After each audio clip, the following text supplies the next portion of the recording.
సమస్త దేశములారా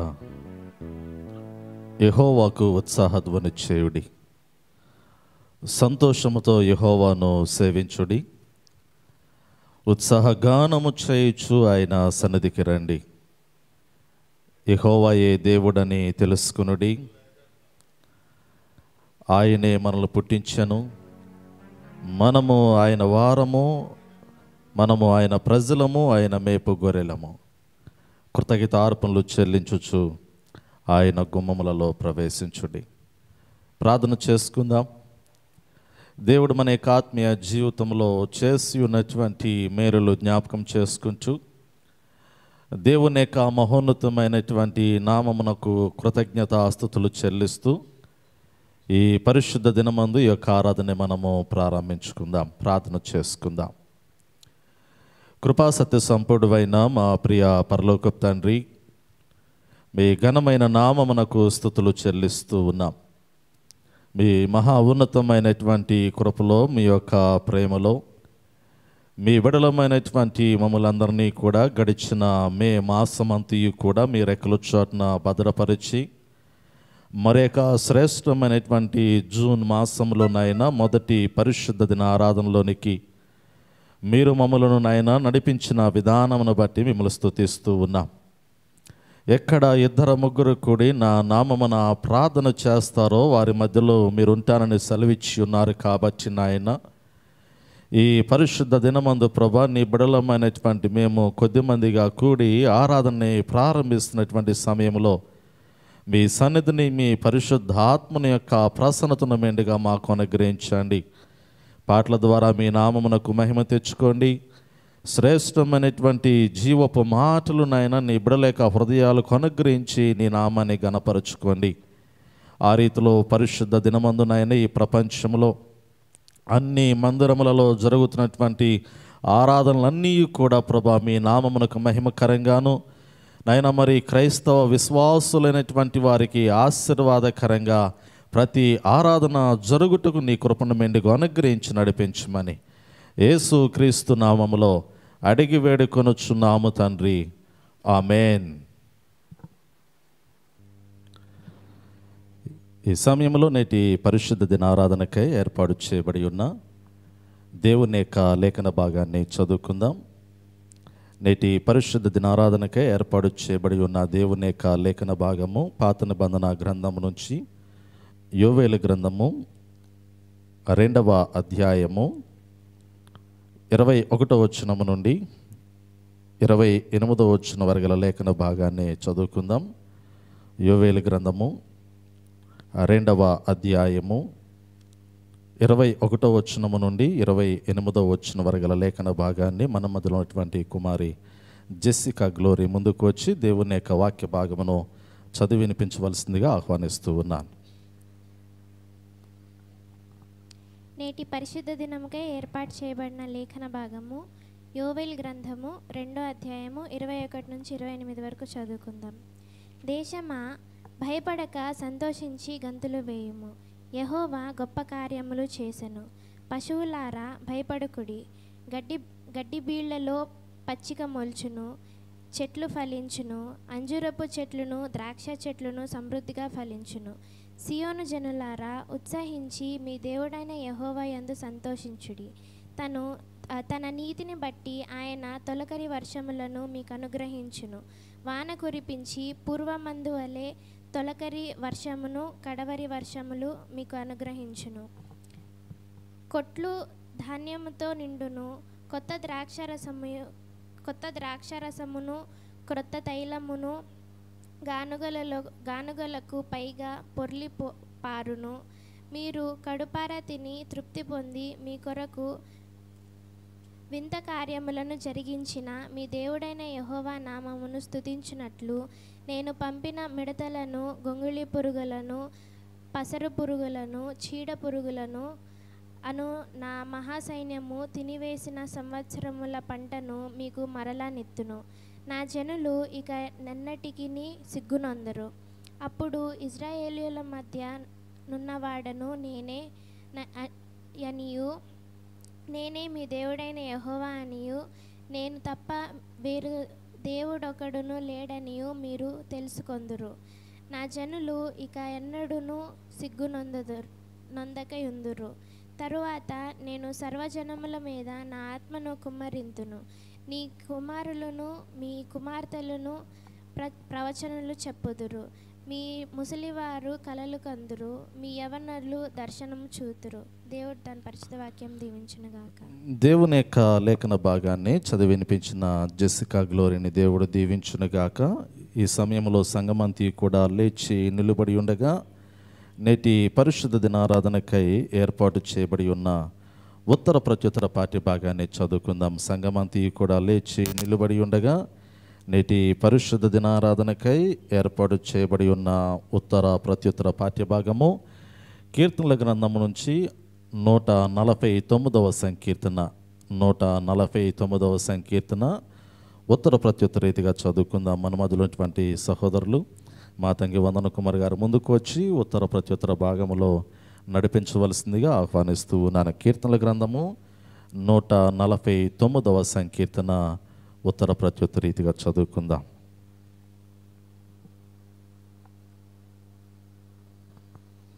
పరిశుద్ధ గ్రంథం నుండి 149వ సంకీర్తన ఉత్తర ప్రత్యుత్తర రీతిగా చదువుకుందాం. యెహోవాను స్తుతించుడి, యెహోవాకు క్రొత్త కీర్తన పాడుడి. భక్తులు కూడుకుని సమాజంలో ఆయనకు స్తోత్ర గీతము పాడుడి. ఇశ్రాయేలు తమను పుట్టించిన వారిని బట్టి సంతోషించుదురుగాక. సియోను జనులు తమ రాజును బట్టి ఆనందించుదురుగాక. నాట్యముతో వారు ఆయన నామంను స్తుతించుదురుగాక. తంబురతోనూ సితారతోనూ ఆయనను గూర్చి గానము చేయుదురుగాక.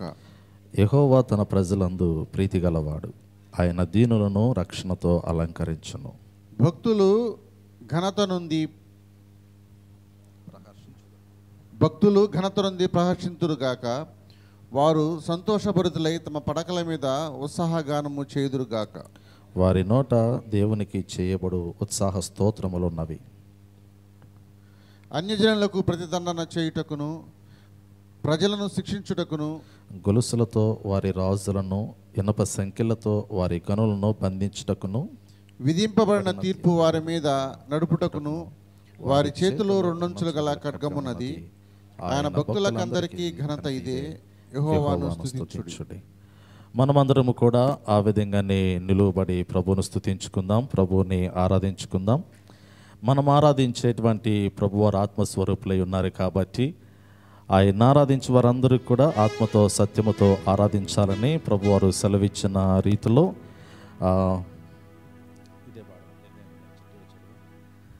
ఈ పాట నిన్నే నిన్నే కొలుతున్నాయ్యా బుక్లెట్లో కోయిర్ వారు ముందుకు వచ్చి నిన్నే కొలుతున్నాయ్యా నీవే నీవే నా రాజు అయిన పాట పాడుకుందాం. బుక్లెట్లో 12వ నెంబర్ పాట. కోయిర్ వారిని అనుసరించి సంఘములైనటువంటి వారందరూ కూడా గంభీరమైనటువంటి స్వరములతో పాడి దేవుని నామాన్ని ఘనపరచవలసిందిగా మనం చేస్తూ ఉన్నాను. దేవుడు గడిచిన మాసమంతియు తన యొక్క రెక్కల చోట్న భద్రపరిచి మరి యొక్క శ్రేష్టమైనటువంటి మాసము జూన్ నెలలోనికి నడిపించిన విధానమును బట్టి మనము దేవుని స్తుతిద్దాం. నిన్నే నే కొలుతున్నయ్యా నీవే నీవే నా రాజువయ్యా. దయచేసి అందరూ చప్పట్లు కొట్టుకుని పాడదాం.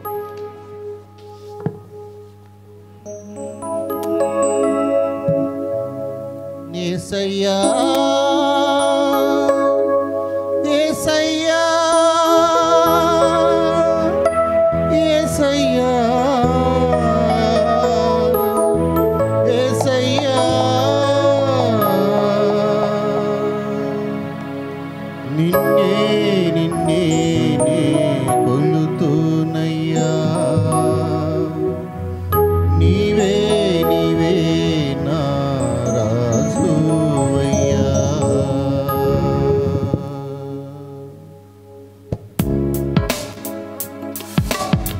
అందరూ చప్పట్లు కొట్టచ్చు, దేవుని నామాన్ని స్తుతించండి, ఆరాధించండి. ఇది ప్రభువుని ఆరాధించేటువంటి సమయం, ఆయన నామాన్ని ఘనపరిచేటువంటి సమయం.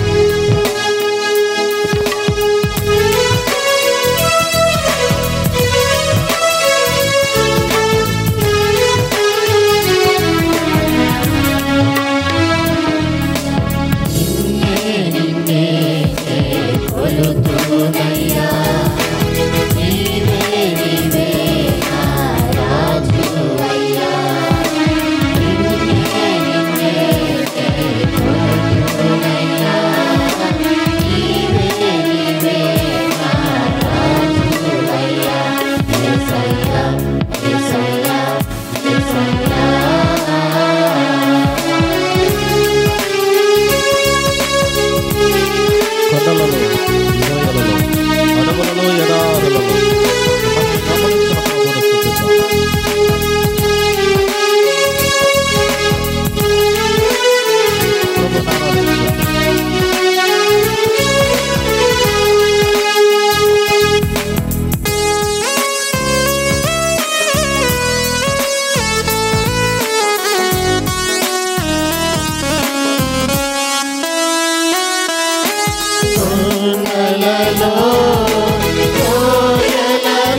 యేసయ్యా యేసయ్యా. ఆత్మీయులే నన్ను అవమానించగా, ఆత్మీయులే నన్ను అవమానించగా, ఈ లోకములో ఎన్ని పనులున్నా, ఎన్ని అవమానములు ఎదురైనా, ఎన్ని కష్ట నష్టాలు వచ్చినా మన ప్రభు మనకు తోడై ఉన్నాడు. ఆయన మనల్ని బలపరించేవాడు, ఆయన మనల్ని ఆదరించేవాడై ఉన్నాడు. ప్రభువుని స్తుతిద్దాం, ఆయన నామాన్ని కనపరుద్దాం, చప్పట్లు కొట్టొచ్చు, దేవుని నామాన్ని హెచ్చిద్దాం.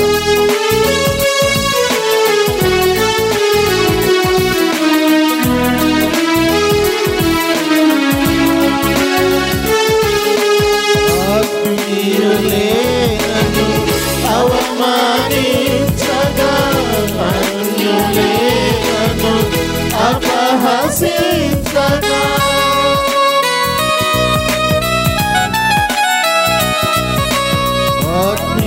ఆత్మీయులేను అవమానించగా అన్యులేను అపహసించగా అన్నని వైతివయ్యా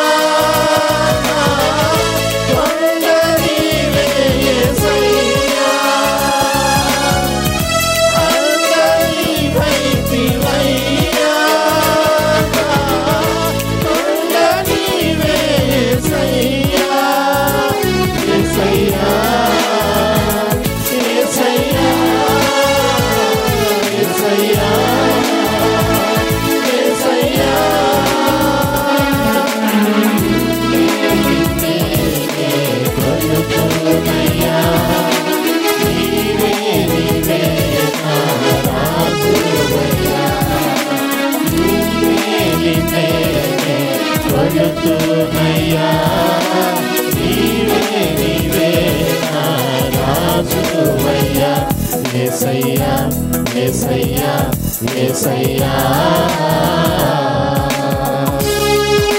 మరణ ఛాయలో మెరిసిన నీ ప్రేమ, నలిగిన భక్తుల కురిసిన నీ కృప, పాపములో మరణించిన సమయంలో చూసిన ప్రేమను స్తుతిద్దాం.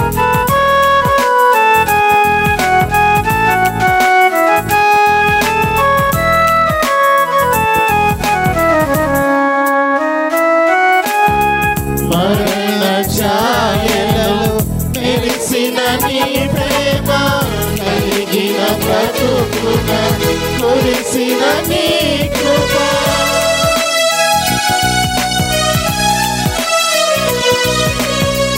మరణ ఛాయలో మెరిసిన నీ ప్రేమ, కలిగిన బ్రతుకున కురిసిన నీ కృప, నన్ను బలపరచెనయ్యా, నిన్నే ఘనపరచునయ్యా, నన్ను బలపరచెనయ్యా, నిన్నే ఘనపరచునయ్యా. యేసయ్యా యేసయ్యా యేసయ్యా యేసయ్యా, నిన్నే నిన్నే కొలుతునయ్యా, నీవే నీవే నా రాజువయ్యా, నిన్నే నిన్నే కొలుతునయ్యా, నీవే నీవే నా రాజువయ్యా. యేసయ్యా యేసయ్యా యేసయ్యా యేసయ్యా యేసయ్యా యేసయ్యా యేసయ్యా యేసయ్యా యేసయ్యా యేసయ్యా యేసయ్యా.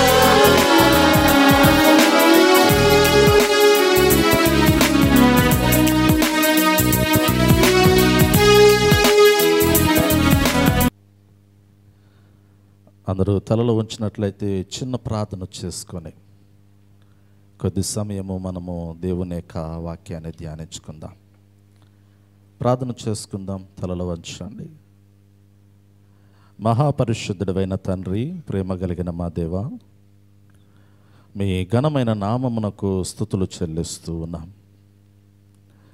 మీ మందిరావరణములోనైనా మీ బిడలమైనటువంటి మేమందరము కూడా మిమ్మల్ని ఎంతగానో స్తుతించుకునే భాగ్యమును, ఆరాధించుకునే భాగ్యమును మెండుగా మీరు మాకు అనుగ్రహించి ఉన్నారు. అందును బట్టి మీ నామాన్ని ఎంతగానో స్తుతిస్తూ ఉన్నాను.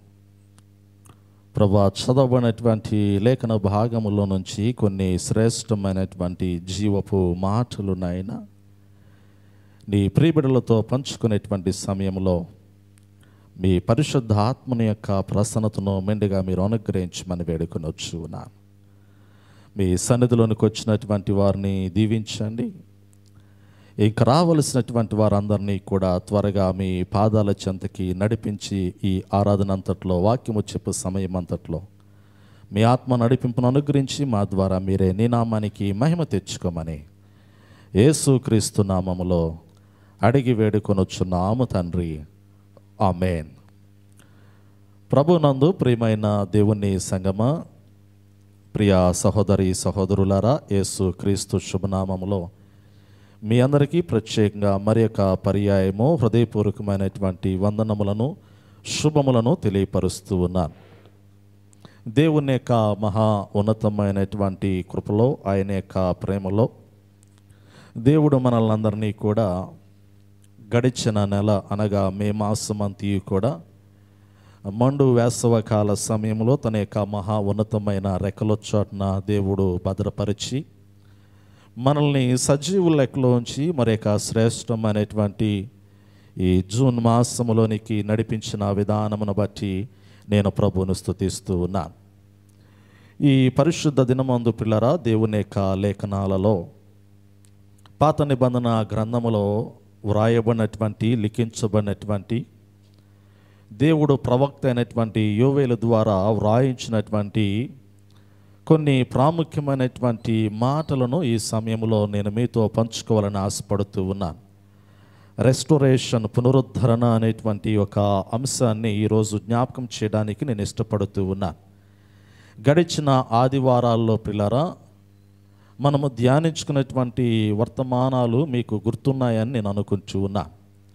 పరిశుద్ధాత్మని యొక్క పరిచర్యను గురించి మాట్లాడుతూ ఎండిపోయినటువంటి ఎముకలకు జీవాన్ని ఇచ్చేటువంటి దేవుడు, పరము నుండి శ్రేష్టమైనటువంటి జీవాత్మను అనగా సజీవమైనటువంటి ఆత్మను ఎండిపోయినటువంటి లేదా మరణమైపోయినటువంటి లేదా జీవము లేనటువంటి ఎముకల్లోనికి, ఆ మానవ జీవితంలోనికి దేవుడు శ్రేష్టమైనటువంటి జీవాత్మను ప్రవేశపెట్టినప్పుడు మరి నరుడు జీవించేటువంటి ఆత్మగా ఉన్నట్లుగా అతడు దేవుని ఎదుట సజీవుడిగా జీవించడానికి పరిశుద్ధాత్మ దేవుడు ప్రతి నరునిలోనికి ప్రవేశించినట్లుగా గడిచిన ఆదివారం మనము ధ్యానించుకొని ఉన్నాం. దేవునికి దూరమైపోయినటువంటి మానవ జీవితాన్ని, పాపములో మరణమైపోతున్నటువంటి నరులను మరలా వారిని పరిశుద్ధులుగా మార్చి వారు దేవుని ఎదుట నీతిమంతులుగా సజీవులుగా ఉండటానికి పరము నుండి దేవుడు వాగ్దానము చేసినటువంటి జీవాత్మ ఎప్పుడైతే క్రీస్తు రక్తములో కడగబడినటువంటి దేవుని బిడల యొక్క హృదయాల్లోనికి ప్రవేశిస్తూ ఉందో ఆ మరుక్షణము వారు ఆ పరిశుద్ధులుగా దేవుని ఎదుట మరి జీవిస్తూ ఉన్నట్లుగా, దేవుని యొక్క ఆత్మచేత వారు జీవింప చేయబడుతూ ఉన్నట్లుగా నేను మీకు జ్ఞాపకం చేస్తూ ఉన్నాను కదా. గడిచిన ఆదివారం చాలా ప్రాముఖ్యమైనటువంటి మాటలు మనము ధ్యానించుకొని ఉన్నాం. బాప్తిస్మము తీసుకోవటం అనేది మరి బాప్తిస్మము తీసుకున్నంత మాత్రాన దేవుని రాజ్యంలోనికి ప్రవేశించట్లేదు. కానీ ఎవరైతే దేవుని ఆత్మచేత నడిపించబడుతూ ఉన్నారో వారు దేవుని కుమారులుగా పిలువబడుతూ ఉన్నారు. ఆ ఆత్మ వారిని గూర్చి సాక్ష్యం ఇస్తూ ఉంది. ఆ ఆత్మ వారిని దేవుని ఎదుట నిలబెడుతూ ఉన్నట్లుగా మనం గమనించగలుగుతూ ఉన్నాం.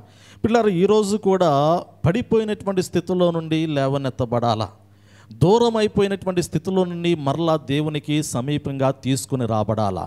యోవేలు గ్రంథాన్ని మనం గమనించగలిగినట్లయితే ఇది క్రీస్తు పూర్వము 835 సంవత్సరము 796 సంవత్సరంలో ఉన్నటువంటి చరిత్రను జ్ఞాపకం చేస్తూ ఆ కాలంలో రాయబడినటువంటి ఆ గ్రంథముగా యోవేలు గ్రంథాన్ని మనం గమనించగలుగుతూ ఉన్నాం.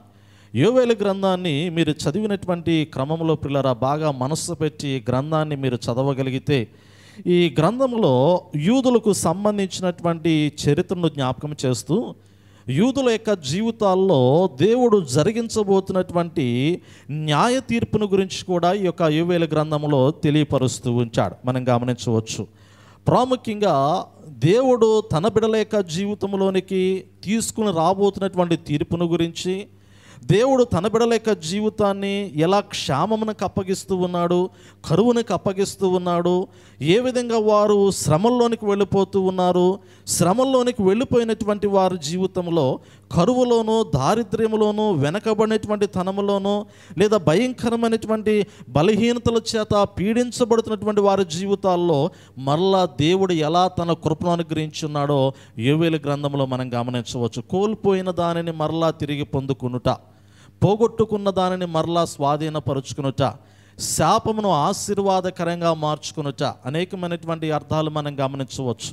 శాపగ్రస్తులైనటువంటి వారి యొక్క జీవితాల్లోనికి ఆశీర్వాదాలు ఎలా తీసుకుని రాబడుతూ ఉంటాయి. బలహీనమైనటువంటి స్వభావములు ఉన్నటువంటి వారు ఎలా బలపరచబడబోతూ ఉన్నారు. ఈ లోకములో సమస్తమును పోగొట్టుకొని దీనమైనటువంటి స్థితిలో వెనకబాటుతనముతో కూడినటువంటి జీవితాన్ని కలిగినటువంటి వారు ఉన్నతమైనటువంటి స్థితిని ఎలా పొందుకోవాలి, ఉన్నతమైనటువంటి శ్రేష్టమైనటువంటి ఘనతను, కీర్తిని, ప్రతిష్టతను వారు ఎలా స్వాధీనపరుచుకోవాలో యోవేలు గ్రంథంలో దేవుడు జ్ఞాపకం చేస్తూ ఉన్నాడు. ఈ గ్రంథాన్ని అంతా కూడా మీరు పరిశీలన చేయగలిగితే దేవుడే కొడుతూ ఉన్నాడు, దేవుడే వారిని బాగు చేస్తూ ఉన్నాడు కదా. మనందరికీ తెలుసు, గాయము రేపువాడు ఆయనే, గాయమును మాన్పువాడు ఆయనే, నష్టపరచువాడు ఆయనే, మరి వారిని అభివృద్ధిపరచువాడు ఆయనే. వారు తప్పిపోయినటువంటి స్థితిలో వారికి సమస్తము కూడా నేర్పించి వారి జీవితాలను సరైనటువంటి క్రమంలోనికి దేవుడు తీసుకొస్తున్నటువంటి విధానాన్ని యోవేలు గ్రంథంలో మనం గమనించగలుగుతూ ఉన్నాం. పిల్లలు, ఎందుకు ఈ యొక్క పరిశుద్ధ దినమందు నేను ఈ యొక్క లేఖన భాగాన్ని నేను మీ ఎదురుకు తీసుకుని వస్తూ ఉన్నాను అంటే, ఒకవేళ ఎక్కడైనా కానీ మనము వెనుకబాటు తనము కలిగిన వారమై ఉంటే, ఏ స్థితిలోనైనా కానీ పడిపోయినటువంటి వారుగా ఉన్నట్లయితే, వెనుదిరిగినటువంటి వారుగా ఉన్నట్లయితే కదా దేవుని యొక్క వాక్యము సెలవిస్తూ ఉన్నది, నాగట మీద చెయ్యి వేసి వెనుదిరుగువాడు దేవుని రాజ్యమునకు పాత్రుడు కాడు అనేటువంటి మాట జ్ఞాపకం చేయబడుతూ ఉంది. మానవ మాతృలైనటువంటి జీవితాలు గమనించినప్పుడు ఒక్కొక్కసారి ఎన్నో మనము చేయాలనుకుంటాం, ఏదో సాధించాలనుకుంటాం, ఏదో పొందుకోవాలనుకుంటాం, ఏదో మన జీవితంలో ఉన్నతమైనటువంటి కార్యాలు మనం చూడాలనుకుంటాం. కానీ అనుకున్నవన్నీ కూడా సహజంగా మన యొక్క జీవితంలో మనము చూడలేకపోతూ ఉంటాం. ఎందుకంటే దేవుని యొక్క వాక్యములో కూడా చాలా మాటలు వీటి గురించి జ్ఞాపకం చేయబడుతూ ఉన్నాయి. ఉదాహరణకి ఇప్పుడు మనం ఈ వాక్యాన్ని పరిశీలన చేద్దాం. యోవేలు గ్రంథము 1వ అధ్యాయాన్ని మనం గమనించినప్పుడు పిల్లరా, యూదుల యొక్క జీవితాల్లో వారు దేవుని ఎదుట కలిగి ఉన్నటువంటి అవిధేయతను బట్టి, వారు దేవుని మీద తిరుగుబాటు చేసిన విధానమును బట్టి, వారు దేవునికి లోబడలేనటువంటి స్థితిలో ఉన్న విధానమును బట్టి, అంతకు ముందెన్నడూ కూడా జరగనటువంటి విపత్కరమైనటువంటి పరిస్థితుల్లో యూదుల యొక్క జీవితాల్లోనికి దేవుడు అనుమతిస్తూ ఉన్నాడు. దేవుడు అనుమతి ఇవ్వకుండా ఎక్కడా కూడా ఏ కార్యము కూడా జరగదు అనేటువంటి మాట నేను మీకు జ్ఞాపకం చేస్తూ ఉన్నాను. దేవుని ప్రమేయము లేకుండా, దేవుని అనుమతి లేకుండా, దేవుని జోక్యము లేకుండా ఏ వ్యక్తిలోనైనా, ఏ కుటుంబంలోనైనా, ఏ దేశంలోనైనా ఎక్కడా కూడా ఎటువంటి పరిస్థితులు సంభవించవు. దేవుని తెలియకుండా జరిగేటువంటి కార్యం ఏమీ కూడా ఈ లోకంలో ఉండదు. ప్రతిదీ కూడా దేవుని యొక్క కనుదృష్టిలోనే జరుగుతుంది. అది మంచైనా చెడైనా. మీరు అనొచ్చు, చెడు కూడా దేవుని కనుదృష్టిలో జరుగుతూ ఉన్నప్పుడు దేవుడు ఆపొచ్చు కదండి అనేటువంటి మాట. నిజమే కదా. ఏదైనా తోటలో ఆదాము అవ్వలు చేసినటువంటి పాపాన్ని దేవుడు ఎందుకు ఆపలేకపోయాడు? ఎందుకు ఆపలేదు? దేవుడు మంచి చెడుల వృక్ష ఫలములను ఏదైనా తోటలో ఉంచినప్పుడు దేవుడు చెబుతూ ఉన్నాడు, ఇది మంచి, ఇది చెడు అని. ఈ చెడు జోలికి వెళ్ళొద్దని ఆదాముకి అవ్వకి దేవుడు చెప్పినటువంటి క్రమంలో పిల్లరా, దేవుడు జ్ఞాపకం చేస్తూ ఉన్నాడు, దీన్ని నీవు తినిన దినమున చనిపోతావు అనేటువంటి మాట జ్ఞాపకం చేసిన తరువాత ఆ నరుడు ఆ యొక్క సంగతిని మనసులో ఉంచుకోవాలి, ఆ మాటను తన మనసులో ఉంచుకోవాలి. ఎప్పుడైతే దేవుని మాటలు నరుని యొక్క హృదయంలో ఉండకపోతూ ఉంటాయో, దేవుని వాక్యము నరుని యొక్క జీవితంలో లేకుండా ఉంటుందో, ఆ నరుని యొక్క అడుగులు ఎలా పడతాయంటే వినాశనము వైపు పడుతూ ఉంటాయి, మరణం వైపు పడుతూ ఉంటాయి, కీడు వైపు పడుతూ ఉంటాయి, చెడు వైపు పడుతూ ఉంటాయి. అందుకే మనం అనుకుంటూ ఉంటాం కదా, ఇవన్నీ దేవుడికి తెలుసు కదా, ఎందుకు దేవుడు ఆపలేదంటే తెలిసి అడుగులేసినటువంటి వారము మనమే కదా. తెలిసి అడుగులు వేస్తున్నటువంటి వారము మనమే. దాన్ని మనము దేవునికి నిందించడమో దేవునికి ఆపాదించడమో సబబు కాదు అనేటువంటి మాట. పరిశుద్ధ గ్రంథములో యూదుల యొక్క జీవితాలు కావచ్చు, ఇశ్రాయేల్ యొక్క జీవితాలు కావచ్చు, దేవుడు వారితో మాట్లాడుతూ ఉన్నాడు. పెందల కాడని లేచి వారితో మాట్లాడుతూ ఉన్నాడు. పిల్లలతో మాట్లాడినట్లుగా మాట్లాడుతూ ఉన్నాడు. కుమారులతోనూ కుమార్తెలతోనూ సంభాషించినట్లుగా సంభాషిస్తూ ఉన్నాడు. ఒక తండ్రి ఏ విధంగా బిడ్డకు సమస్త విషయములు బోధిస్తూ ఉన్నాడో అలాంటి బోధ పాత నిబంధన గ్రంథంలో దేవుడు ప్రవక్తల చేత వారికి బోధించినట్లుగా చూడగలుగుతూ ఉన్నాం. అదే సమయంలో తాను దేవునిగా కనపరుచుకుని వారితో మాట్లాడుతూ ఉన్నాడు. వారు మాటలు వినినప్పటికీ కూడా దేవుని దృష్టికి సరైనటువంటి మార్గంలో నడవకపోతున్నటువంటి క్రమంలో ఈ యోవేలు గ్రంథము 1వ అధ్యాయంలో ఒక భయంకరమైనటువంటి ఆ యొక్క తెగులను ప్రియులరా వారి యొక్క జీవితంలోనికి అనుమతించినట్లుగా మనం చూడగలుగుతూ ఉన్నాం. ఈ లోకంలో ఒక మనిషి సమృద్ధిగా ఉన్నాడు అనటానికి గల ప్రాముఖ్యమైనటువంటి కారణాలు మనం గమనించగలిగితే, ఒకటి, అతడు సంపాదించుకునేటువంటి సంపాదన. అవునా కాదా? నాకేమీ కొదువు లేదని ఒక వ్యక్తి దేనిని బట్టి అనుకుంటాడు? నాకేమీ కొదువు లేదు, నేను బాగున్నాను అని అతడు దేనిని బట్టి ఆ యొక్క ఆలోచన తీసుకుంటాడు అంటే తనకున్నటువంటి స్థితిగతులను బట్టే.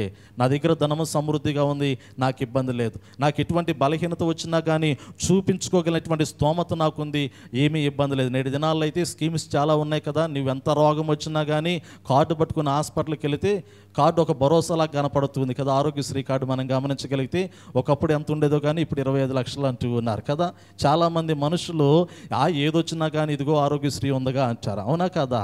ఎందుకంటే ఒక రకమైనటువంటి భరోసాతో కూడినటువంటి కొన్ని సంగతుల లోకంలో మనకు కనపడుతూ ఉన్నాయి. చాలామంది దేవునిలో నుండి వెళ్ళిపోవడానికి, దేవుని యొద్ద నుండి వైదొలిగిపోవడానికి గల ప్రాముఖ్యమైనటువంటి కారణం ఏమిటంటే వారు కలిగి ఉన్నటువంటి స్థితిగతులను బట్టే. అందుకే దేవుడు ఏం చేస్తూ ఉన్నాడంటే పిల్లరా, ఏ స్థితిగతులైతే నరుని యొక్క జీవితంలో ఉన్నాయో దేవుడు ఇప్పుడు వాటిని కొట్టడం ప్రారంభించినట్లుగా చూడగలుగుతూ ఉన్నాం.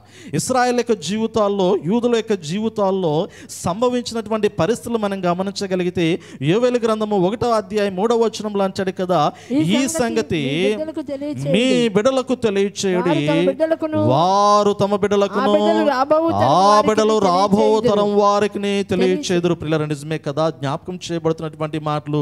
ఈ వాక్యాన్ని గడిచిన దినాల్లో నేను మీకు సెలవిచ్చినప్పటికీ కూడా మరలా ఈరోజు పరిశుద్ధ ఆత్మదేవుడు మరి ఒక ప్రాముఖ్యమైనటువంటి కోణంలో ఈ మాటలు మీ ఎదురుకు తీసుకుని రావాలని ఇష్టపడుతూ ఉన్నాడు. పిల్లరా, ఈ వాక్యాన్ని గమనించగలిగినట్లయితే నిజంగా దేవుడు తన బిడలైనటువంటి వారిని తన యొద్దకు తెచ్చుకోవడానికి ప్రయత్నం చేసేటువంటి ప్రాముఖ్యమైనటువంటి సంగతి ఇక్కడ యోవేలు గ్రంథాన్ని గమనించగలిగితే, తన బిడలైనటువంటి వారిని తన రెక్కల చాటునకు పిలుచుకునేటువంటి క్రమం ఇక్కడ కనపడుతూ ఉంది. పిల్లలు ఉన్నారు, తన దగ్గరే ఉన్నారు, కానీ తన దగ్గర ఉన్నటువంటి పిల్లలు ఎక్కడున్నారు అంటే తనతో లేరు, కానీ ఎక్కడో ఉన్నారు.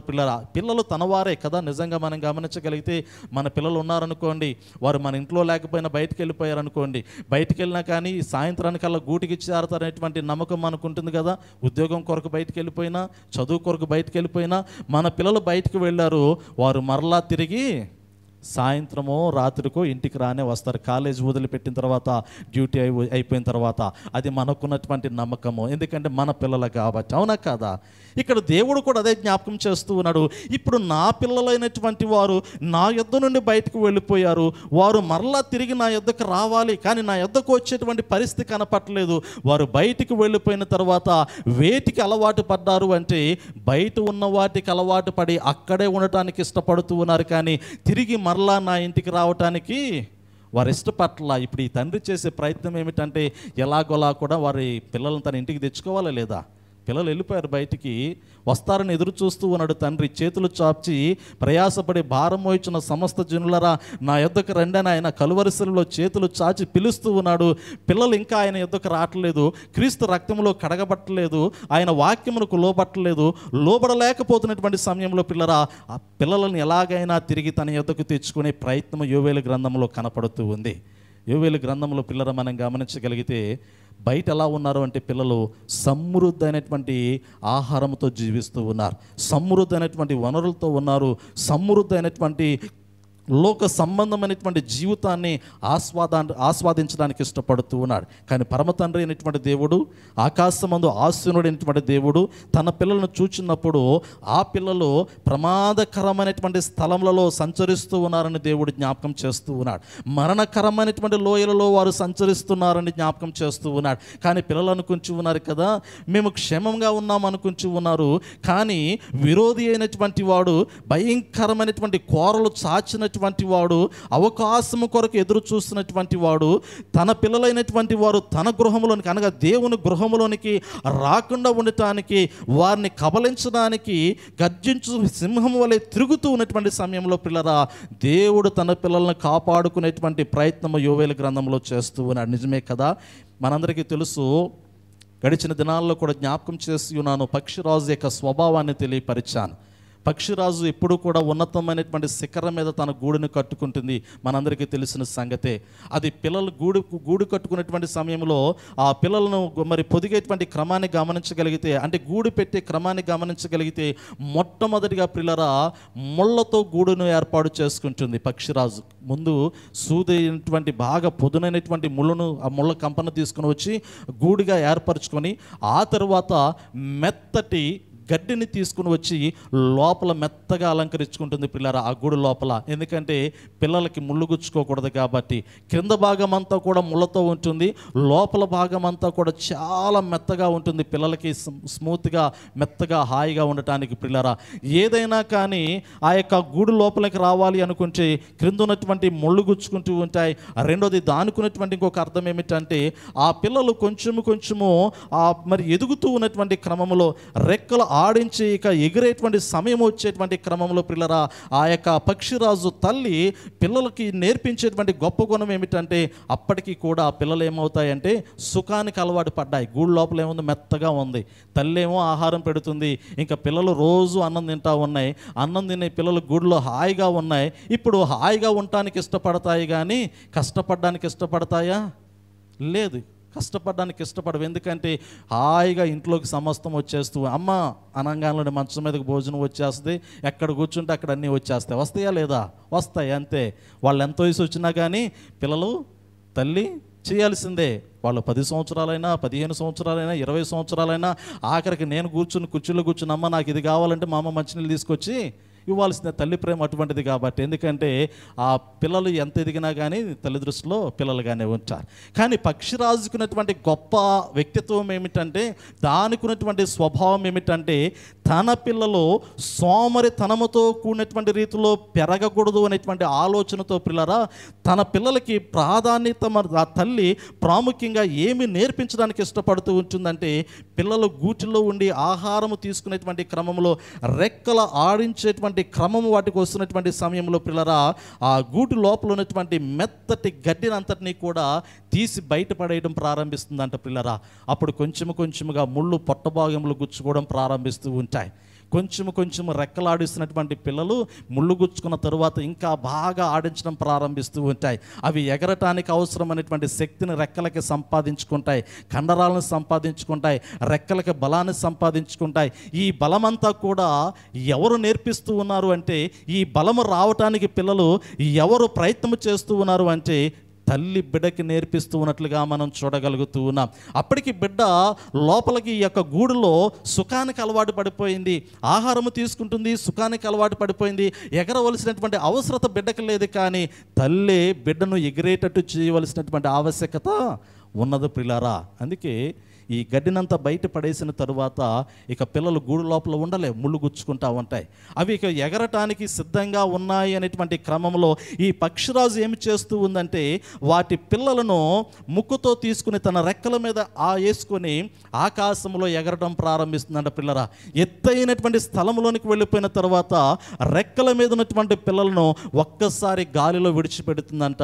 అవి గాలిలో రెక్కలు కొట్టుకుంటూ కింద పడిపోతూ ఉంటాయి. అవి కింద పడిపోయేటువంటి క్రమంలో మరలా తల్లి వచ్చి రెక్కలు చాపి వాటి యొక్క భుజము మీద పిల్లలను మోసుకొని మరలా ఆకాశంలోనికి వెళ్ళిపోతుంది. ఇది తల్లికి బిడ్డకి ఉన్నటువంటి సంబంధం. అంటే ఈ లోకంలో తల్లి బిడ్డలు కాదు, కానీ పక్షిరాజుకున్నటువంటి వ్యక్తిత్వాన్ని జ్ఞాపకం చేస్తూ ఉన్నా. నేటి దినాల్లో పిల్లలు ఎంత తప్పు చేసినా తల్లి లోపలే దాచుకుంటుంది. సరిదిద్దేదానికన్నా దాన్ని దాచుకొని కవర్ చేసుకొని క్రమం ఎక్కువగా కనపడుతూ ఉంటుంది. అది తప్పు ప్రియులారా.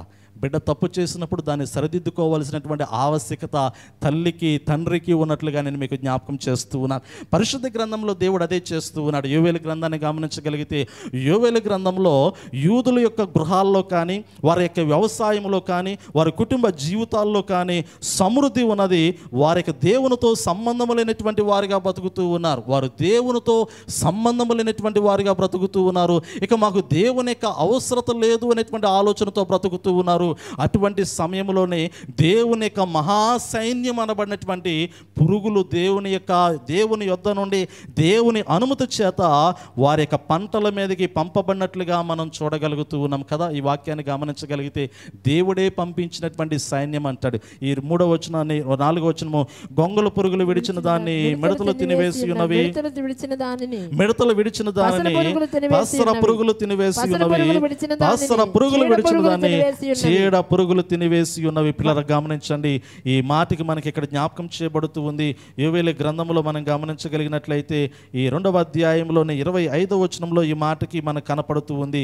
మీరు కడుపారా తిని తృప్తి పొంది మీ కొరకు వింత కార్యములు జరిగించిన మీ దేవుడైన యెహోవా నామమును స్తుతించినట్లు నేను పంపిన మిడతలను, గొంగళ పురుగులను, పసర పురుగులను, చీడ పురుగులను అను నా మహాసైన్యము తినివేసిన సంవత్సరముల పంటను మీకు మరలా నిత్తును. వాక్యాన్ని గమనించండి. ఈ 1వ అధ్యాయం 3వ వచనము 4వ వచనంలో వారు అప్పటికి దేవుని స్తుతించలేకపోతూ ఉన్నారు. సమృద్ధి అనేటువంటి పంట వారికి ఉంది, సమృద్ధి అనేటువంటి వనరులు వారికి ఉన్నాయి. వారు దేవునితో సంబంధం లేనటువంటి వారుగా ఉన్నారు. అరే, నా బిడ్డలు నా ఇంట్లో ఉండాలి, నా సన్నిధిలో ఉండాలి, నన్ను స్తుతించాలి, నన్ను గణపరచాలి, అటువంటి వారు నా ఇంటికి రావట్లేదనేటువంటి ఆలోచనతో దేవుడు పురుగులను పంపించినట్లుగా చూడగలుగుతూ ఉన్నాం.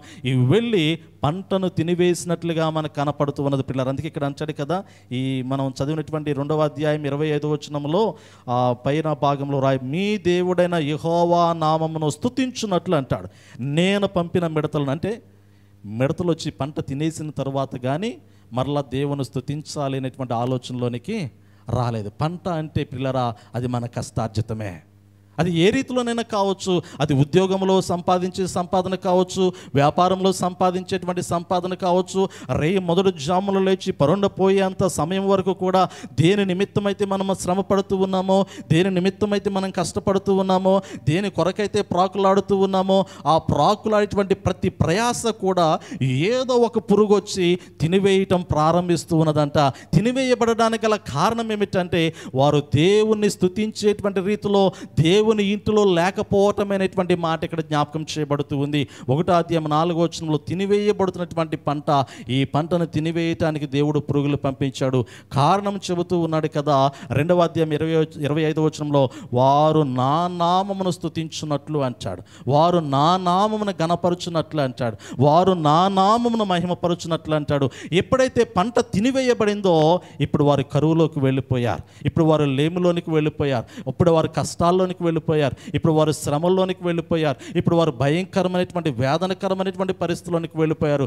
దేవుడు అంటూ ఉన్నాడు కదా, ఇప్పటికైనా కనులు తెరవండి అనే మాట జ్ఞాపకం చేస్తూ ఉన్నాడు. ఎందుకు ఇలా సంభవించింది, ఇలా జరగడానికి గల కారణం ఏమిటి అన్వేషించుకునేటువంటి ఆలోచన జ్ఞాపకం చేయబడుతూ ఉన్నది పిల్లరా. ఒక్కసారి అన్వేషించుకోవాలి, ఒక్కసారి ఆలోచించుకోవాలి, ఒక్కసారి హృదయంలో తలపోసుకోవాలి. అందుకే ఇక్కడ అంటాడు కదా, 1వ అధ్యాయం గమనించినప్పుడు 5వ వచనంలో మత్తులారా మేలుకొని కన్నీరు విడువుడి అనేటువంటి మాట నిజమే కదా. మత్తులారా మేలుకొని కన్నీరు విడువుడి అనేటువంటి మాట, మేల్కోవాలి. లోకము బహు భయానకమైనటువంటి స్థితిలోనికి వెళ్ళిపోతున్నటువంటి సమయంలో మేలుకోవాలి. నేను క్షేమంగా ఉన్నాను కదా అని అనుకోకూడదు, నా కుటుంబము క్షేమంగా ఉన్నది కదా అని అనుకోకూడదు. ఏ సమయంలో ఏమి సంభవిస్తూ ఉన్నదో తెలియనటువంటి స్థితుల్లో లోకములో మనం బ్రతుకుతూ ఉన్నాం పిల్లలు. నిజంగా మనము మన గుండె మీద చేయి వేసుకుని మాట్లాడగలిగినట్లయితే మనం ఉన్నటువంటి స్థితిగతులలో ఎక్కడా కూడా మనకు క్షేమము లేనే లేదు పిల్లరా. ఎప్పుడు ఏ బలహీనత వస్తుందో తెలియదు, ఎప్పుడు ఏ సమయంలో గుండె ఆగిపోతుందో తెలియదు, ఎప్పుడు ఏ విధమైనటువంటి ఇబ్బందికరమైనటువంటి పరిస్థితులు పొంచి ఉంటాయో తెలియదు. రోడ్డు మీద వెళుతున్నటువంటి వాడు తిరిగి క్షేమంగా ఇంటికి చేరతాడో కూడా తెలియదు. ఇంటికి వచ్చాడు అంటే అమ్మాయి వచ్చాడు అనేటువంటి ఆలోచన తప్ప నిజంగా పిల్లరా మరి యొక్క విధమైనటువంటి ఆలోచన నొరని యొక్క హృదయంలో కనపట్లేదు పిల్లరా. అందుకే అంటాడు కదా దేవుని యొక్క వాక్యంలో జ్ఞాపకం చేయబడుతూ ఉంది, మత్తులారా మేలుకొని కన్నీరు విడువుడి అనేటువంటి మాట. చూడండి, మనం గమనించగలిగితే ఎందుకు కన్నీరు విడవాలి అంటే మన పంట పాడైపోయినది అనేటువంటి మాట. అంటే జీవితాలు, పంట అంటే కుటుంబం అనుకోవచ్చు, సంపాదన అనుకోవచ్చు, సంఘం అనుకోవచ్చు, లేదా సమాజం అనుకోవచ్చు. దీనికి నానా పర్యాయ పదాలు మనం గమనించగలిగితే మనము సమకూర్చుకున్నటువంటిది ఏదైనా కావచ్చు. పంట అనేటువంటిది మనము కష్టపడి పండించినటువంటి ధాన్యము కావచ్చు, సంపాదన కావచ్చు, దాన్నంతా కూడా వచ్చినటువంటి ఫలితము ప్రియులారా ఆ పంట అనేటువంటిది అది ఇప్పుడు ఏమవుతుందంటే పాడైపోయింది, చేతికి రాకుండా పోయింది కదా. ఉదాహరణకి మనం మార్కెట్కి వెళ్ళి మామిడికాయల సీజన్లో ఒక బుట్టడు మామిడికాయలు తెచ్చుకున్నాం అనుకోండి, వాడు ప్యాక్ చేసి ఇచ్చేస్తాడు, తీసుకొచ్చి ఇంట్లో పెట్టుకున్నాం అనుకోండి, వాడు అంటాడు కదా 2 రోజులు 3 రోజుల తర్వాత దీన్ని అంటాడు. 2 రోజులు 3 రోజుల తర్వాత తీసిన తర్వాత దానిలో ఎన్ని పాడైపోతాయో ఎన్ని పండుతాయో కూడా తెలియదు. ఆ సమయంలో మనం అనుకుంటాం కదా, అరే నన్ను మోసం చేశాడు, పాడైపోయినటువంటి కాయలు ఇచ్చాడు అనుకుంటాం. నిజమే, ఎందుకంటే పంట మనము తెచ్చుకున్నాము, కానీ దానిలో ఎన్ని మనకు ఉపయోగపడతాయో, ఎన్ని మనం తినగలుగుతామో, ఎన్ని పారేస్తామో కూడా తెలియదు పిల్లలు. అంటే పాడైపోయినటువంటి స్వభావం కనపడుతూ ఉంటుంది. ఇది నిజంగా నేను ఒక మాట దీనిలో మీకు జ్ఞాపకం చేస్తాను. ఒక 12 కాయలు ఉన్నాయనుకో, ఒక డజన్ మామిడికాయలు ఉన్నాయనుకోండి, ఆ డజన్ మామిడికాయల్లో ఒక్క కుళ్ళిపోయినటువంటి కాయ దానిలో ఉంచి మిగిలినటువంటి కాయలన్నీ కూడా, మంచి కాయలన్నీ కూడా వాటిలో ఉంచామనుకోండి, ఆ 2 రోజుల తర్వాత పిల్లరా ఈ కుళ్ళిపోయినటువంటి కాయలు ఉన్నటువంటి స్వభావము మంచి కాయలను కూడా కుళ్ళిపోయే చేయగలిగినటువంటి స్వభావం. ఒకటి పాడైపోతే చాలు మిగిలినటువంటి కాయలు కూడా పాడైపోతాయి. యోవేలు గ్రంథంలో పిల్లరా పాడైపోయినటువంటి హృదయాలను దేవుడు సరిదిద్దుతూ ఉన్నాడు. ఒక్క హృదయము పాడైపోయినా మిగిలినటువంటి హృదయాలు పాడైపోతాయి. ఒకడు చెడిపోయినటువంటి వాడు ఉంటే వాడు మిగిలినటువంటి వాడిని చెడగొట్టడానికి ప్రయత్నం చేస్తూ ఉంటాడు. నిజమే, దేవుని యొక్క వాక్యంలో జ్ఞాపకం చేయబడుతూ ఉంది. ఈ వాక్యాన్ని గమనించగలిగితే 1వ అధ్యాయము 4వ వచనము చివరి భాగంలో అంటాడు కదా, ఈ పంట సమస్తము కూడా పాడు చేయబడింది, అవి వారి గృహానికి కానీ వారి ఇంటికి కానీ వారు సమృద్ధైనటువంటి రీతిలో భుజించడానికి అవకాశం లేదు. యోవేలు గ్రంథం 1వ అధ్యాయం 10వ వచనంలో రాయబడింది, పొలము పాడైపోయిను, భూమి అంగులార్చుచున్నది, ధాన్యము నశించిన. నిజమే కదా పిల్లరా, చూడండి ఎంత శ్రేష్టమైనటువంటి మాటలో వాక్యంలో రాయబడుతూ ఉంది. 12వ వచనం కూడా చదవండి ఒకసారి. 11వ వచనం కూడా, భూమి మీద పైరు చెడిపోయెను, గోధుమ కర్రలను యవల కర్రలను చూచి సేద్యగానులారా సిగ్గునందుడి, ద్రాక్ష తోట కాపురులారా రోదనము చేయడి, ద్రాక్ష చెట్లు చెడిపోయెను, అంజూరపు చెట్లు వాడిపోయెను, దానిమ్మ చెట్లను ఈత చెట్లను జల్దర చెట్లను తోట చెట్లన్నీ వాడిపోయినవి. ఇవి చెట్లన్నీ కూడా ఇక్కడ వాస్తవంగా చెట్ల రూపంలో కనపడుతూ ఉన్నాయి, కానీ ఇవి పర్యాయ పదాలుగా యూదులను జ్ఞాపకం చేయబడుతూ ఉన్నాయి. అక్కడ వంశాన్ని గురించి మాట్లాడుతూ ఉన్నాడు, దేవుని బిడల గురించి మాట్లాడుతూ ఉన్నాడు, చెడిపోయినటువంటి దేవుని బిడల యొక్క స్వభావాన్ని గురించి మాట్లాడుతూ ఉన్నాడు. ఇది నిజంగా పాడైపోయినటువంటి పొలం అంటే పిల్లరా ఏదో బయట చేసే వ్యవసాయానికి సంబంధించిన పొలము కాదు, కానీ ఇశ్రాయేలు దేవుని యొక్క వనముగా కనపడుతూ ఉన్నారు, వారు దేవుని పొలముగా కనపడుతూ ఉన్నారు. మరి దేవుడే ద్రాక్షవల్లిగా ఉన్నటువంటి సమయంలో ద్రాక్ష తీగలుగా ఉన్నటువంటి క్రైస్తవ విశ్వాసులు పాడైపోయినటువంటి స్థితిలో కనపడుతూ ఉన్నారు, ఎండిపోయిన స్థితిలో కనపడుతూ ఉన్నారు, కారు ద్రాక్షాలు కాయ స్థితిలో కనపడుతూ ఉన్నారు. పాడైపోయినటువంటి తన పొలము గురించి దేవుడు మాట్లాడుతూ ఉన్నాడు, ఎండిపోతున్నటువంటి చెట్లైనటువంటి తన బిడల గురించి దేవుడు మాట్లాడుతూ ఉన్నాడు. ఎప్పుడూ కూడా నీటి కాలువల యొద్ద నాటబడినటువంటి వారై ఆకు వాడక తన కాలమందు ఫలమిచ్చే చెట్టు వల్లే ఉండవలసినటువంటి తన బిడలైనటువంటి వారు వాడిపోతూ ఉన్నారు, ఎండిపోతూ ఉన్నారు, పనికి రాకుండా ఉన్నారు, నరికి వేయబడడానికి సిద్ధపడుతూ ఉన్నారు. కారణం ఏమిటంటే వారు సమాజంలోనికి వెళ్ళిపోయారు, లోకంలోనికి వెళ్ళిపోయారు, నా యొద్ద నుండి దూరం అయిపోయారు అనేటువంటి మాట జ్ఞాపకం చేస్తూ ఉన్నాడు. అందుకే వారి యొక్క జీవితానికి వారు ఏదైతే ఆధారం అనుకున్నారో ఇప్పుడు దానిని దేవుడు కొట్టడం ప్రారంభించాడు పిల్లారా. కదా, నిజమే కదా. ఈ లోకంలో మనం ఏదైతే మనకు ప్రాధాన్యతలు అనుకుంటామో దాన్ని దేవుడు ఖచ్చితంగా ఏదో ఒక సమయంలో కొట్టడం ప్రారంభిస్తూ ఉంచాడు. మనము దేన్నైతే నమ్ముకుంటామో దేవుణ్ణి కాక దేనినైతే నమ్ముకుంటామో దానిలో మనం ఇంకా తగ్గించేటువంటి వారుగా ఉంటాం. మనము దేవుణ్ణి అధికంగా నమ్ముకొని దేవునికే అధిక ప్రాధాన్యతనిచ్చి దేవునికే ఉన్నతమైనటువంటి స్థానమును అనుగ్రహించి ఆ తదుపరి మనము దేన్నైతే ఆధారము చేసుకుంటామో దానిలో మనం ఆశీర్వదించబడతాం, దానిలో మనము దీవించబడతాం, దానిలో మనం హెచ్చించబడతాం. కారణం ఏమిటంటే మనము నమ్ముకున్నటువంటి దేవుడు ఉన్నతమైనటువంటి స్థితిలో మనం ఉంచి ఉన్నాము కాబట్టి. ఆయన మనము నమ్ముకున్నటువంటి ఉద్యోగంలో కావచ్చు, వ్యాపారంలో కావచ్చు, పనిలో కావచ్చు, పని పాటల్లో కావచ్చు, ఏ విషయంలోనైనా కానీ ఆశీర్వాదకరంగా దేవుడు ఉంచుతాడు అనేటువంటి మాట జ్ఞాపకం చేయబడుతూ ఉంది. నిజమే పిల్లరా, ఈ యోవేలు గ్రంథంలో ఇంకా ప్రాముఖ్యమైనటువంటి మాటను నేను మీకు తెలియపరుస్తూ ఉన్నా. చూడండి, దేవుడు పిలుస్తూ ఉన్నాడు. ఇదిగో పాడైపోవడానికి గల కారణం ఏమిటంటే నేను పంపించినటువంటి మహాసైన్యమే. మీ జీవితాల ఆ స్థితిలోనికి రావడానికి గల కారణం ఏమిటంటే నేనే ప్రత్యేకంగా ఒక సైన్యమును పంపించి నేను మీకు బుద్ధి వచ్చినట్లు ఆ పంటను మీకు దూరపరిచాను అనేటువంటి మాట జ్ఞాపకం చేస్తూ మరలా రాస్తూ ఉన్నాడు కదా. ఈ గ్రంథంలో గమనించగలిగితే 2వ అధ్యాయం 12వ వచనంలో ఇప్పుడైనా మీరు ఉపవాసం ఉండి కన్నీరు విడుచుచు దుఃఖించుచు మనపూర్వకంగా తిరిగి నా యొద్దకు రండి. పిల్లలు నిజమే కదా, ఇదంతా కూడా ఆయన యొద్దకు రప్పించుకోవడానికి, అవునా కాదా? 1వ అధ్యాయంలో ఆయన చేసే ప్రయత్నం, దేవుడు చేసే ప్రయత్నం ఏమిటంటే తన పిల్లలను తన యొద్దకు రప్పించుకోవడానికి చేసే ప్రయత్నంలో ఒకటి, వారికి కలిగిన దానిని దేవుడు వారి యొద్ద నుండి తీసివేస్తూ ఉన్నాడు. అది మొదటి మాట, 1వ అధ్యాయం. వారికి కలిగిన దానిని దేవుడు వారి యొద్ద నుండి తీసివేస్తూ ఉన్నాడు. తీసివేసిన తర్వాత దేవుడు మాట్లాడుతూ ఉన్నాడు కదా, ఇప్పటికైనా మీరు కన్నీరు విడిచి తిరిగి నా యొద్దకు రండి, ఉపవాసం ఉండి తిరిగి నా యొద్దకు రండి, మనపూర్వకంగా తిరిగి నా యొద్దకు రండి. ఈసారి మీ వస్త్రాలు కాదు కానీ మీ హృదయాలు చింపి నా యొద్దకు రండి అనేటువంటి మాటను తెలియపరుస్తూ చూడండి అక్కడే జ్ఞాపకం చేస్తూ ఉన్నాడు. ఈ అధ్యాయంలోనే మనం గమనించగలిగితే 13వ వచనం చివరి భాగంలో మీ వస్త్రములు కాక మీ హృదయములను చింపుకొని ఆయన తట్టు తిరుగుడు. ఎప్పుడైతే అలా దేవుని తట్టు తిరుగుతూ ఉంటామో, ఎప్పుడైతే దేవుని యొద్దకు వస్తూ ఉంటామో, ఎప్పుడైతే దేవుని మీద ఆధారపడడానికి ఇష్టపడుతూ ఉంటామో, ఆ తర్వాత దేవుడిచ్చేటువంటి వాగ్దానం కానీ, ఆ తర్వాత దేవుడిచ్చేటువంటి అభివృద్ధి కానీ, ఆ తర్వాత దేవుడిచ్చేటువంటి ఐశ్వర్యం కానీ, ఆ తర్వాత దేవుడిచ్చేటువంటి ఘనత కానీ, కీర్తి కానీ, ప్రతిష్టత కానీ ఏ నరుడు కూడా నీ యొద్ద నుండి తీసివేయలేడు అనేటువంటి మాట జ్ఞాపకం చేస్తూ ఉన్నా. ఎందుకంటే మనపూర్వకంగా తిరిగి నీవు దేవుని యొద్దకు వచ్చినప్పుడు ఆయన కురిపించేటువంటి శ్రేష్టమైనటువంటి ఆశీర్వాదపు జల్లులు ఎలా ఉన్నాయో ఈ వచనంలో మనకు కనపడుతూ ఉన్నది. పిల్లలు చూడండి, 21వ వచనము అదే అధ్యాయము. దేశమా భయపడక సంతోషించి గంతులు వేయము, యెహోవా గొప్ప కార్యములు చేసెను.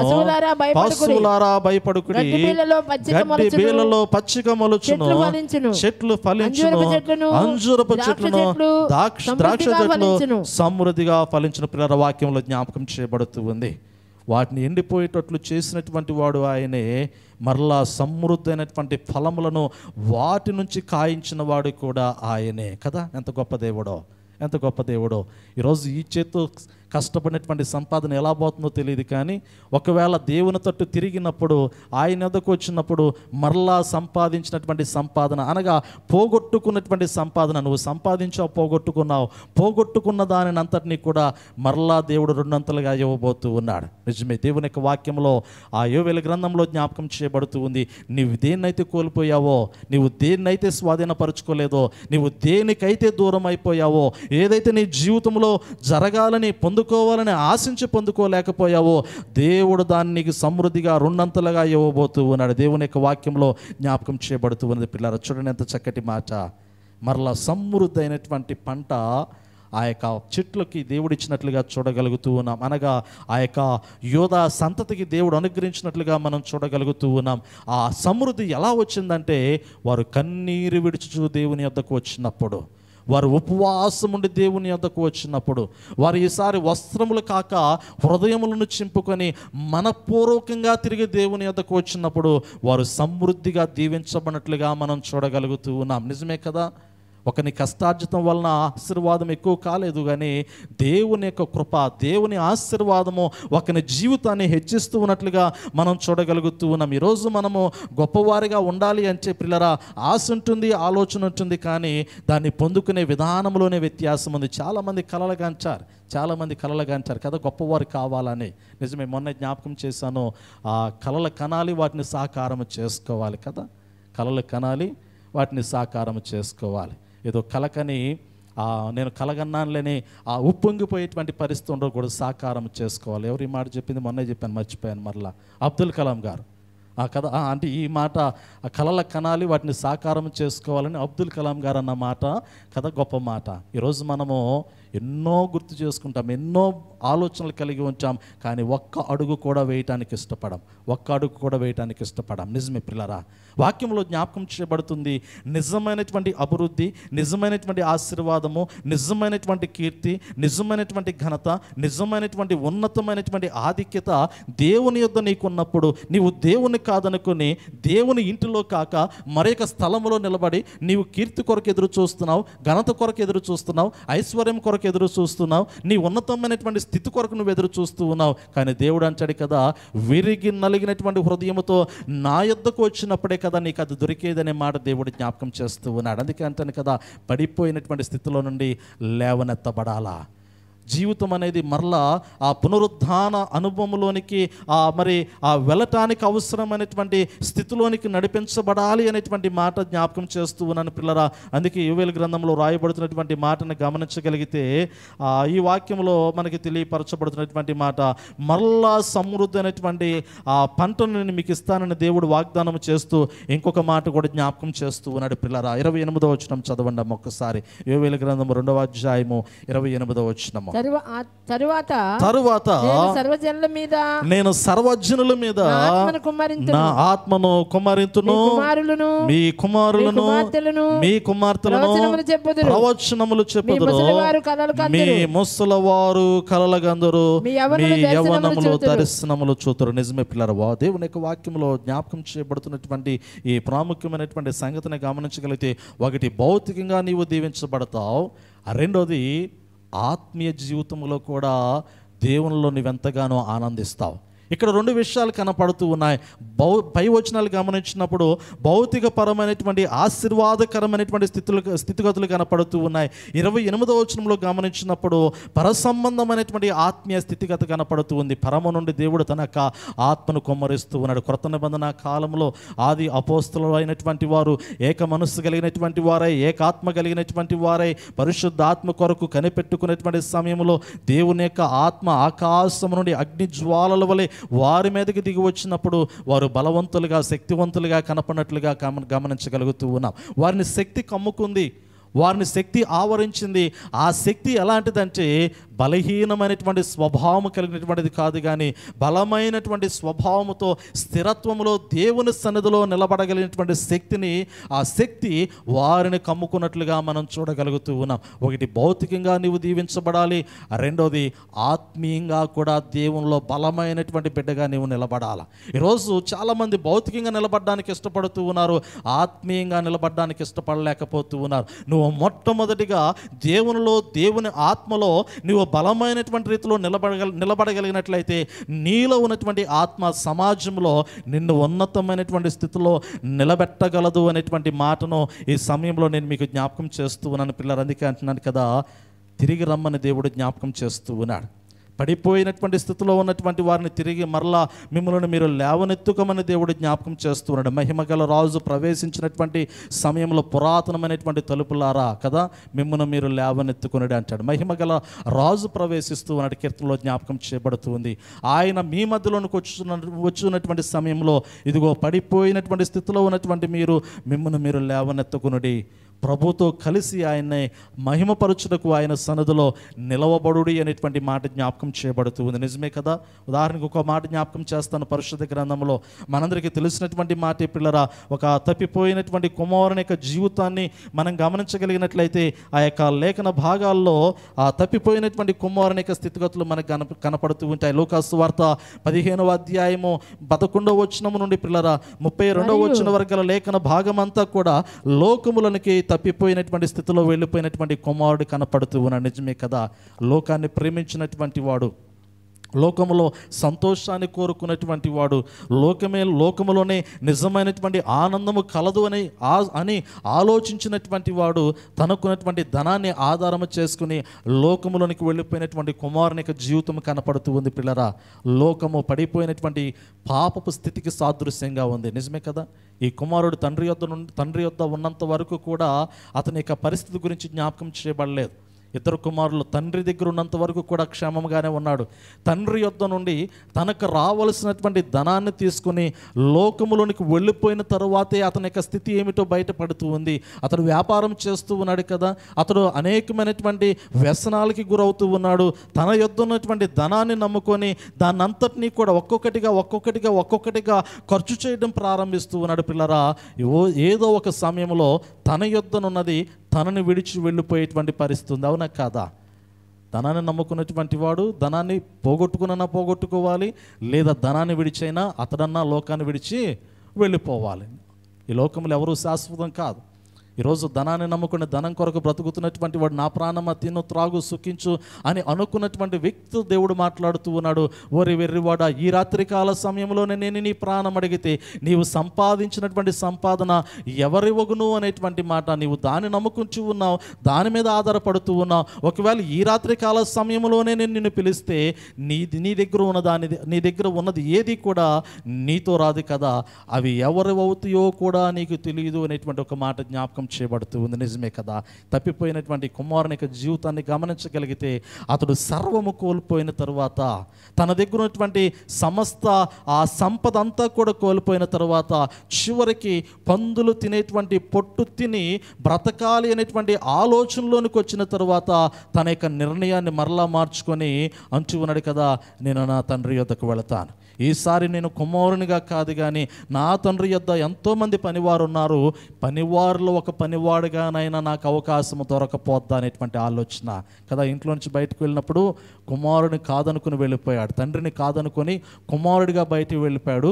బయటికి వెళ్ళిపోయిన తర్వాత మరలా అనుకుంటూ ఉన్నాడు కదా, కుమారునిగా ఉండే అర్హత నాకు లేదు, నా యొద్ద ఎంతోమంది కూలివారు ఉన్నారు, పనివారు ఉన్నారు, కూలివానిలో ఒక కూలివానిగానైనా నేను ఉండటానికి కనీసం నా తండ్రి అవకాశం ఇవ్వకపోతాడని పశ్చాత్తాపముతో వెనుదిరిగి తండ్రి యొద్ద రావడానికి ఇష్టపడినట్లుగా చూడగలుగుతూ ఉన్న. నిజమే కదా, మన దేవుడు ఎంత గొప్పవాడో.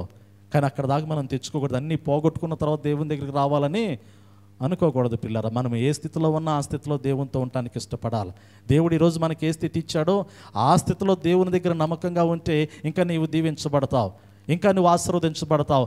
అట్ట కాదని ఎత్తమతంగా పెడమకంగా ఇంకా అసలు ఏమి ఎరగనటువంటి స్థితిలో లోకంలోనికి వెళ్ళిపోయి ఏదో ఉండాలనుకుంటే నీవు సర్వము పోగొట్టుకున్న తర్వాతే మరలా దేవుడు నీకు గుర్తొస్తాడు తప్ప అప్పటి వరకు గుర్తు రాడు. ఎందుకంటే ఆరాధించేటువంటి మనసు ఉండదు కాబట్టి.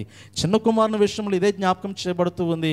అతడు వెళ్ళిపోయిన తరువాత పిల్లరా, పోగొట్టుకున్న తరువాత కూలివానిలో ఒకనిగా ఉండాలని తలంచినటువంటి క్రమంలో పిల్లరా, తండ్రి యొద్దకు వచ్చుచున్నటువంటి క్రమంలో తండ్రి యొక్క మనసు చాలా గొప్పది, తండ్రి ప్రేమ చాలా గొప్పది, తండ్రి చూపించేటువంటి ఆదరణ చాలా గొప్పది, తండ్రి కనపరిచేటువంటి కృప అమోఘమైనటువంటిది. పిల్లరా, నిజంగా తండ్రి ఎంత గొప్పవాడో. పిల్లలు ఎన్ని తప్పులు చేసినా కానీ క్షమించే మనస్సు కలిగినటువంటి వాడు మన తండ్రి. పిల్లలు అందుకే ప్రాణం పెట్టాడు మన కొరకు కదా. కలువరి శిలువలో మన కొరకు ప్రాణం పెట్టినటువంటి మన ప్రభువుని నిజంగా మనము ఆ హృదయపూర్వకంగా నిజంగా పశ్చాత్తాపము చెందిన పిల్లల వలె ఆయన చూడగలిగితే ఎన్నడూ కూడా ఆయన కౌగిలో నుంచి బయటికి వెళ్ళలేం.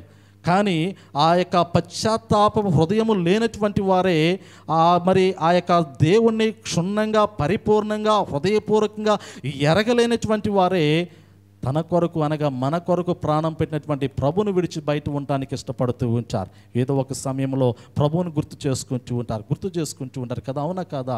మన పితరులైనటువంటి వారిని సంవత్సరానికి ఒకసారి ఘనంగా గుర్తు చేసుకుంటామా లేదా? లోకాన్ని విడిచినటువంటి వారిని సంవత్సరానికి ఒకసారి గుర్తు చేసుకుంటూ ఉంటాం. మధ్యలో సందర్భానుసారంగానే గుర్తు చేసుకుంటామా? ప్రతిదినమో గుర్తు చేసుకుంటామా? సందర్భానుసారంగా గుర్తు చేసుకుంటాం. సంవత్సరం అప్పుడు బాగా గుర్తు చేసుకుంటాం. నిజమే కదా. కానీ పరిశుద్ధ గ్రంథంలో మన కొరకు ప్రాణం పెట్టినటువంటి మన రక్షకుడు, మన విమోచకుడైనటువంటి ప్రభువు, మనకు ఆధారమైనటువంటి ప్రభువు అనుక్షణము కూడా, అనుక్షణము కూడా గుర్తు చేసుకోగలిగినటువంటి వాడు. ఆయన మర్చిపోదగినటువంటి వాడు కాదు ప్రియులారా. ఏదో సందర్భానుసారంగా గుర్తు చేసుకునేటువంటి రక్షకుడుగా కాదు మన రక్షకుడు. ఆయనలోనే మన జీవితం ఉంది, ఆయనతోనే మన జీవితం ఉంది. అసలు మన జీవితం ముడిపడిందే మన రక్షకునితో. అసలు మన జీవితము కొనసాగించబడుతుందే మన విమోచకునితో. అసలు మన జీవితము శాశ్వత కాలము ఉండబోతుందే ఆ ప్రభుతో అనేటువంటి సంగతిని గుర్తెరగవలసిన వారమై ఉన్నామనే మాట జ్ఞాపకం చేస్తూ ఉన్నారు. ఎప్పుడైతే ఈ కుమారుడు ఆ తండ్రి యొద్దకు తిరిగి రావాలనేటువంటి ఆలోచన కలిగి ఉన్నాడో, తండ్రి మనసు చాలా గొప్పదని మీకు జ్ఞాపకం చేస్తూ ఉన్నాను. ఏనాటికైనా కానీ నన్ను కాదనుకుని వెళ్ళిపోయినటువంటి నా పిల్లలైనటువంటి వారు ఏదో ఒక సమయంలో వారు తప్పు తెలుసుకొని మరలా తిరిగి నా యొద్దకు వస్తారని తండ్రికి తెలుసు ప్రియులరా. నిజమే కదా? తండ్రిని కాదనుకుని వెళ్ళిపోయినటువంటి పిల్లలు ఏదో ఒక క్షణంలో, ఏదో ఒక సమయంలో వారు చేసిన తప్పు తెలుసుకొని పశ్చాత్తాపము చెంది తిరిగి వస్తారని ఎరిగినటువంటి వాడు మన తండ్రి ఎదురు చూస్తూ ఉన్నాడు. అరే, నా కుమారుడు వెళ్ళిపోయి చాలా దినాలైందే, ఇంకా రాలేదేమిటా అని ఎదురు చూస్తూ ఉన్నాడు. వస్తాడని తెలుసు, కానీ ఇంత త్వరగా వస్తాడని తప్పిపోయినటువంటి కుమారుని యొక్క జీవితంలో కనపడుతూ ఉంది. కుమారుడు వస్తూ ఉన్నటువంటి సమయంలో తండ్రి తనలో ఉన్నటువంటి ప్రేమను వ్యక్తపరుస్తూ ఉన్నాడు. ఆ కుమారుని కౌగిలించుకుంటూ ఉన్నాడు, మెడ మీద పడి ముద్దు పెట్టుకుంటూ ఉన్నాడు. అదే సమయంలో పిల్లరా, అతడు ప్రారంభంలో ఉన్నటువంటి దానికన్నా అధికమైనటువంటి ఘనత, అధికమైనటువంటి కీర్తి ఆ తండ్రి ఆ కుమారునికి ఇచ్చినట్లుగా పరిశుద్ధ గ్రంథంలో మనం గమనించగలుగుతూ ఉన్నాం. లూకాసు వార్త 15వ అధ్యాయము ఆ యొక్క 22వ వచన భాగంలో చదవవసరం లేదు, కానీ ఆ మాటలు జ్ఞాపకం చేస్తూ ఉన్నాను పిల్లరా. ఒకటి మనకు జ్ఞాపకం చేయబడుతూ ఉంది, ప్రశస్తమైనటువంటి వస్త్రములు తొడిగిస్తూ ఉన్నాడు, చేతికి ఉంగరం పెట్టిస్తూ ఉన్నాడు, పాదములకు చెప్పులు తొడిగిస్తూ ఉన్నాడు. ఆ తర్వాత గొప్ప విందు చేస్తూ ఉన్నాడు. ఆర్భాటముతో పిల్లరా తన సహవాసంలోనికి, తన కౌగిల్లోనికి, తన సన్నిధిలోనికి, తన యొక్క బాహువులోనికి ఆ కుమారుని హత్తుకొని ఆనందిస్తూ ఉన్నట్లుగా మనం చూడగలుగుతూ ఉన్నాం. ఇది కదా దేవునికి దేవుని బిడ్డలకి మధ్య ఉండవలసినటువంటి బంధము, అవునా కాదా? దేవుని బిడ్డలకి మధ్య ఉండవలసినటువంటి బంధం ఏమిటంటే, ఎప్పుడు కూడా దేవుని పిల్లలు దేవుని యొక్క బాహువులో క్షేమముగాను సురక్షితముగాను నివసించవలసిన వారై ఉన్నట్లుగా నేను మీకు జ్ఞాపకం చేస్తూ ఉన్నా. నిజమే, దేవుని యొక్క వాక్యంలో మనం గమనించగలిగితే ప్రాముఖ్యమైనటువంటి ఆ మాటలు మనకు కనపడుతూ ఉన్నాయి పిల్లరా. చూడండి, సమృద్ధిని గురించి మీకు జ్ఞాపకం చేస్తూ ఉన్నాను. యెహెజ్కేలు గ్రంథము 36వ అధ్యాయం ఒకసారి పరిశీలన చేద్దాం. యెహెజ్కేలు గ్రంథము 36వ అధ్యాయం 11వ వచనంలో రాయబడినటువంటి మాట. తీనమ్మ త్వరగా దేవుని యొక్క వాక్యాన్ని క్లుప్తంగా త్వరగా మనం ముగించుకుందాం. యెహెజ్కేలు గ్రంథము 36వ అధ్యాయము. మీ మీద మనుషులను పశువులను విస్తరింపజేసేదను, విస్తరించి అభివృద్ధి నందుదురు. పూర్వం ఉన్నట్టు మిమ్మను నివాస స్థలముగా చేసి మునపటి కంటే అధికమైన మేలు మీకు కలగచేసేదని అంటాడు. చూడండి ఎంత చక్కటి మాట. మునపటి కంటే అధికమైనటువంటి మేలు నేను మీకు కలగచేస్తానని దేవుడు తన బిడ్డలైనటువంటి వారికి మరి వాగ్దానం చేస్తూ ఉన్నట్లుగా, అభయమిస్తూ ఉన్నట్లుగా దేవుని యొక్క వాక్యంలో మనం చూడగలుగుతూ ఉన్నాం. నిజమే కదా?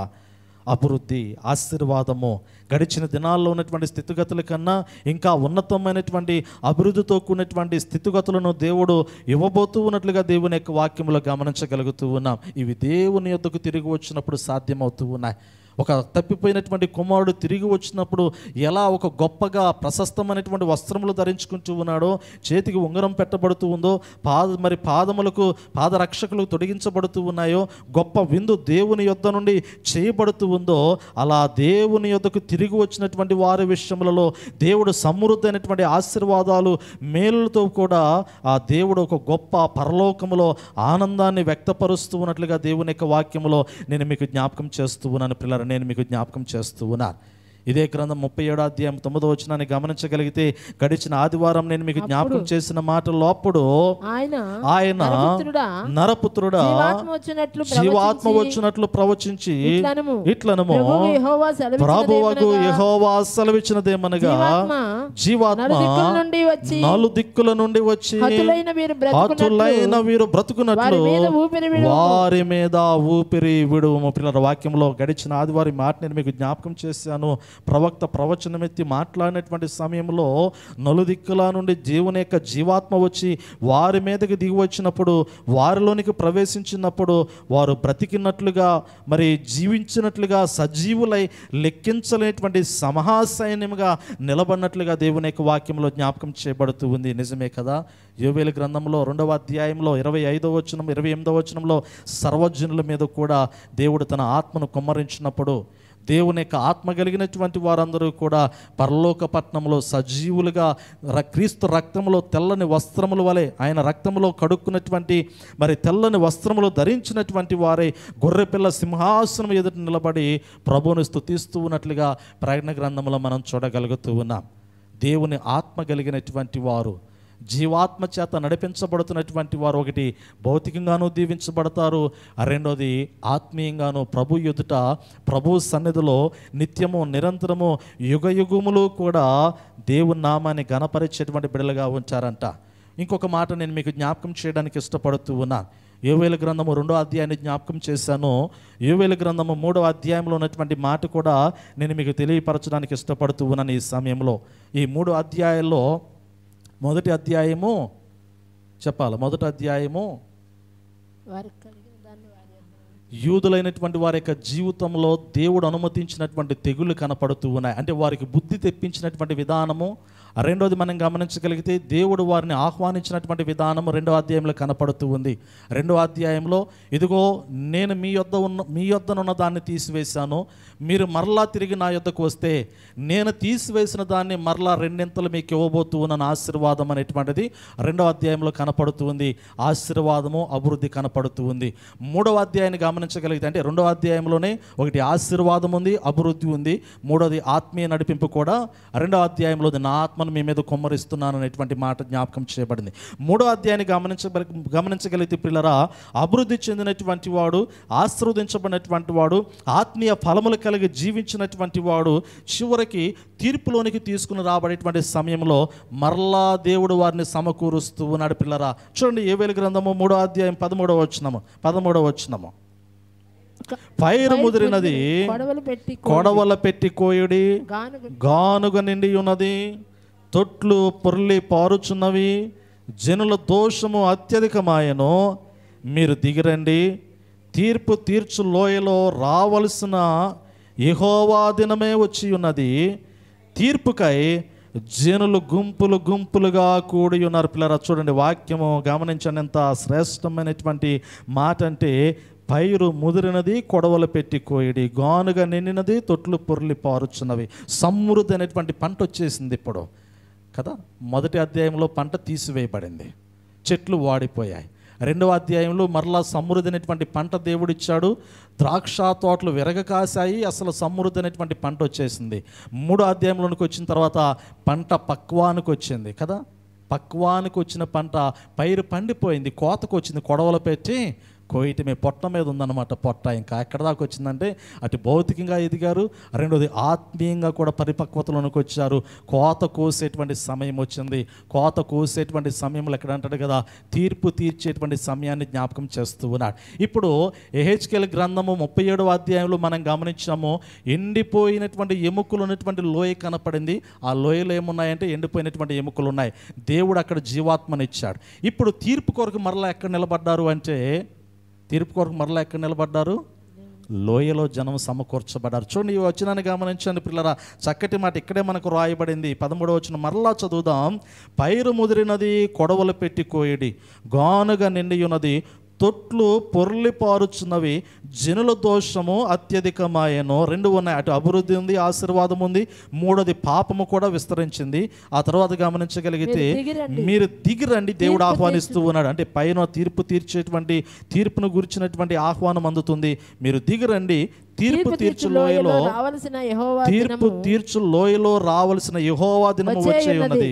తీర్పుకై జనులు గుంపులు గుంపులుగా కూడి ఉన్నారు. పిల్లలు నిజమే, తీర్పు తీర్చు లోయ అంటాడు కదా. లోయలో రావలసిన యెహోవా దినము వచ్చే ఉన్నది అంటాడు. ఎక్కడైతే దేవుడు జీవాత్మను ప్రవేశపెడుతూ ఉన్నాడో మరలా తిరిగి దేవుడు జనాన్ని ఆ రీతిలో సమకూరుస్తూ ఉన్నాడు. ఆ రీతిలోనే తీర్పు కొరకు ప్రజలందరూ కూడా లెక్కించలేనటువంటి సైన్యం కదా. ఇందాక గమనించాము హెచ్కేల్ గ్రంథము 37వ అధ్యాయంలో జీవాత్మ నొందినటువంటి వారందరూ కూడా లెక్కించలేనటువంటి మహాసైన్యంగా వారు నిలిచారంట.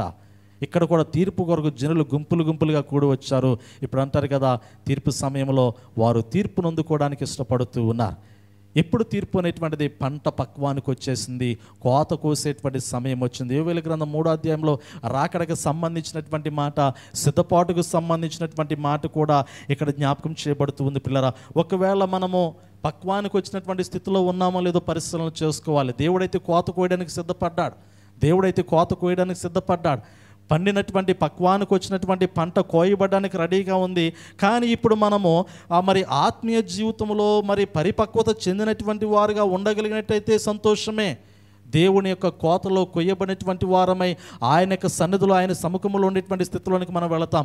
ఆత్మీయ జీవితంలో మన యొక్క పరిపక్వత లేనటువంటి వారిగా, ఆత్మీయ ఫలములను కలిగినటువంటి వారిగా, ప్రభువులో పరిపూర్ణంగా ఆయన హత్తుకునేటువంటి స్థితిలోనికి రాలేకపోయినటువంటి స్థితిలో ఉన్నట్లయితే కొయ్యబడతాము కానీ బయట పారవేయబడతాం. ఒకవేళ పారవేయబడినట్లయితే తొక్కబడింది మరలా తర్వాత అగ్ని చేత కాల్చివేయబడుతూ ఉంది. పిల్లరా, అందుకే దేవుని యొక్క వాక్యంలో జ్ఞాపకం చేయబడుతూ ఉంది, మీరు నాతో ఉన్నట్లయితే, నేను మీతో ఉన్నట్లయితే మీకు సమృద్ధి అయినటువంటి జీవము. చివరిగా ప్రకటన గ్రంథంలో ఉన్నటువంటి ఈ వాక్యాన్ని నేను గుర్తు చేసి నేను ముగిస్తాను. పిల్లరా, ప్రకటన గ్రంథంలో జ్ఞాపకం చేయబడింది ఈ వాక్యానికి అనుసంధానమైనటువంటి వాక్యమే ప్రకటన గ్రంథము 2వ అధ్యాయం 5వ వచనాలు గమనించగలిగితే ఎఫెసులో ఉన్నటువంటి సంఘానికి దేవుడు జ్ఞాపకం చేస్తూ ఉన్నాడు. ఆ సంఘముతో దేవుడు మాట్లాడుతూ ఉన్నాడు. ఆ సంఘములో స్థితిగతులను దేవుడు జ్ఞాపకం చేస్తూ ఉన్నాడు. సంఘానికి హెచ్చరిక చేస్తూ ఉన్నాడు. నేను నీ క్రియలను ఎరుగుదును అనేటువంటి మాటను తెలియపరుస్తూ, పిల్లరా, చక్కటి మాట చదవండి అమ్మా. అది జ్ఞాపకం చేసుకొని మారు మనసు పొంది ఆ మొదటి క్రియలను చేయము. అట్లు చేసి నీవు మారు మనసు పొందితేనే సరే, లేని ఎడల నేను మీ వద్దకు వచ్చి నీ దీపపు స్తంభమును దాని చోట నుండి తీసివేతను. దేవుని యొక్క వాక్యములో ఎఫెసీ సంఘానికి జ్ఞాపకం చేస్తున్నటువంటి మాటల్లో, పిల్లరా, నీ క్రియలను, నీ కష్టమును, నీ సహనమును నేను ఎరుగుదును అనేటువంటి మాట జ్ఞాపకం చేస్తున్నాడు. దేవుడు సమస్తం ఎరిగినటువంటి వాడే. నీ కష్టం ఏమిటో తెలుసు, నీ ఆలోచన ఏమిటో తెలుసు, నీ నడవడిక ఏమిటో తెలుసు, నీ పనులు ఏమిటో తెలుసు, నీవు దేవునితో ఎలా నడుస్తూ ఉన్నావో, దేవుని యొద్ద ఎలా ఉన్నావో తెలుసు. నీ సహనము, నీ ఓర్పు సమస్తము ఎరిగినటువంటి వాడు. అయినప్పటికీ ఒక నింద మోపబడుతూ ఉంది. పిల్లరా, ఒక నేరము మోపబడుతూ ఉంది. ఆ నేరము గురించి ఇక్కడ చూన్నాడు కదా, అయినను మొదట నీకుండిన ప్రేమను నీవు వదిలితివి అంటాడు కదా. ఒకే ఒక మాట అయినను అంటాడు. మొదట నీకున్నటువంటి ప్రేమ, నా పట్ల నీకున్నటువంటి ప్రేమ నువ్వు వదిలిపెట్టేశావు. నిజమే కదా. ఒకవేళ వదిలిపెట్టినటువంటి స్థితి ఉన్నట్లయితే చాలా భయానకమైనటువంటి పరిస్థితి ఉంటుంది. అందుకంటే నువ్వు ఏ స్థితిలో నుండి పడిపోయావు ఒక్కసారి గుర్తు చేసుకొని, పడిపోయినటువంటి స్థితిలో నుండి నీవు ఒక్కసారి నిన్ను నువ్వు లేవనెత్తుకోగలిగితే నేను నీకు సమృద్ధి అయినటువంటి జీవాన్ని ఇస్తాను, నేను నీకు సమృద్ధి అయినటువంటి ఆశీర్వాదాన్ని ఇస్తాను, నేను నీకు సమృద్ధి అయినటువంటి పంటను ఇస్తాను. నువ్వెన్నడూ కూడా బాధపడకుండా, దుఃఖపడకుండా, దిగులు పడకుండా ఉన్నటువంటి పరిస్థితులను మరలా నేను నీ జీవితంలోనికి తీసుకుని వస్తాను. నీవు పడిపోయినటువంటి స్థితిలో నుండి ఒక్కసారి లేవగలిగితే, లేవలేనటువంటి వాని యొక్క జీవితం ఎప్పుడు కూడా అలాగే కనపడుతూ ఉన్నది. కానీ ఒక్కసారి తిరిగి రాగలిగినట్లయితే, ఒక్కసారి ప్రభువును సమీపించగలిగినట్లయితే, ఒక్కసారి ప్రభువును హత్తుకోవడానికి ఇష్టపడగలిగినట్లయితే, బయట కాకుండా లోపల ఉండటానికి ఇష్టపడగలిగినట్లయితే, ప్రభు అంటూ ఉన్నాడు కదా, ఇదిగో పడిపోయినటువంటి స్థితిలో నుండి నీవు లేవనెత్తగలిగితే యోవేలు గ్రంథంలో జ్ఞాపకం చేయబడినటువంటి ఆశీర్వాదాన్ని ఇస్తాను, రెండంతల ఆశీర్వాదాన్ని ఇస్తాను.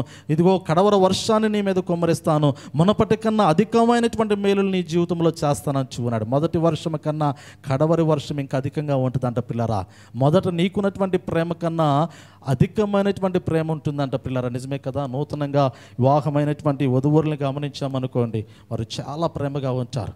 ఒకరిని ఒకరు విడిచి ఉండలేనటువంటి స్థితిలో ఉంచారు. ఒకవేళ పొరపాటున ఎక్కడైనా ఉద్యోగానికి వెళ్ళాడు అనుకోండి భర్త, కొన్ని రోజులు అంటే ఒకైతే 3 రోజులు 4 రోజులు తప్పనిసరి పరిస్థితులు ఉద్యోగానికి వెళ్ళాడు అనుకో, ఎన్ని ఫోన్లు ఉంటాయి రోజు మొత్తం మీద, అవునా కాదా? డ్యూటీకి వెళ్ళిన మరుక్షణము సాయంత్రం లోపు ఎన్ని మెసేజ్లు ఉంటాయో, ఎన్ని ఫోన్లు ఉంటాయి నేటి టెక్నాలజీలో. మరలా ఇదే ప్రేమ ఎక్కడ కనపడిద్ది అంటే నిండు వృద్ధాప్యంలో కనపడుతూ ఉంటుంది కదా. మన పౌలు గారిని, సురమణి గారిని చూస్తే నిజమేనా కాదా?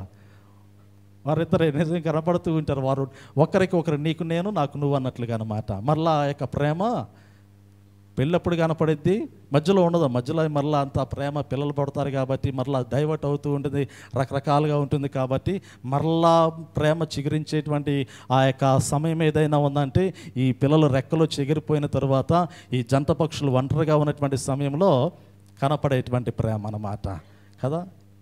నిజమే కదా. దేవుని యొక్క వాక్యంలో జ్ఞాపకం చేయబడుతున్నటువంటి మాటలు ప్రియులారా, దేవుని యొక్క వాక్యంలో మనం గమనించగలిగితే ఆశీర్వాదము, అత్యధికమైనటువంటి ఆశీర్వాదము, ఉన్నతమైనటువంటి ఆశీర్వాదం. ఈరోజు జంట పక్షులు రాలేదు, మోహన్ రావు గారు వాళ్ళు, నిజమే కదా, వాళ్ళు కూడా అలాంటి ప్రేమే. దేవుని యొక్క వాక్యంలో అత్యధికమైనటువంటి ఆశీర్వాదం ప్రియులారా, తిరిగి వచ్చుట. దేవుని యొద్దకు తిరిగి వచ్చినప్పుడు దేవుడు అత్యధికమైనటువంటి ఆశీర్వాదాన్ని ఇస్తాడు. నీవు దేవుని కాదని దూరంగా ఉన్నావంటే నీ యొద్దనున్నది ప్రతిదీ కూడా తీసివేయబడుతుంది. నీకు తెలియనటువంటి స్థితిలో నీవు దాన్ని పోగొట్టుకుంటావు. నీవు నమ్ముకున్న దాన్ని నీకు దూరం చేయబడుతూ ఉంటుంది. నీవు దేవుని యొద్దకు వచ్చినట్లయితే దేవుడు బహుగా నిన్ను దీవించి బహుగా నిన్ను ఆశీర్వదిస్తాడు. ఆ రీతిలో ఉండినట్లు పరిశుద్ధాత్మ దేవుడు సహాయం చేయనుగాక. ఆమేన్. చిన్న ప్రార్థన చేసుకుందాం. సర్వకృపానిధికు మా ప్రియ పరలోకపు తండ్రి, మీ నామాన్ని స్తుతిస్తూ ఉన్నా.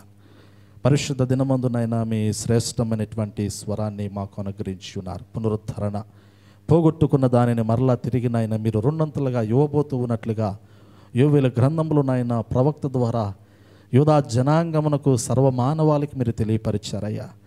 ఇదిగో నేను ఈ లోకంలో మేము ఏమైతే పోగొట్టుకున్నామో మరలా తిరిగి దాన్ని రెండంతలుగా పొందుకోవాలి అంటే మీ యొద్దకు తిరిగి రమ్మని మీరు ఆహ్వానిస్తూ ఉన్నారు.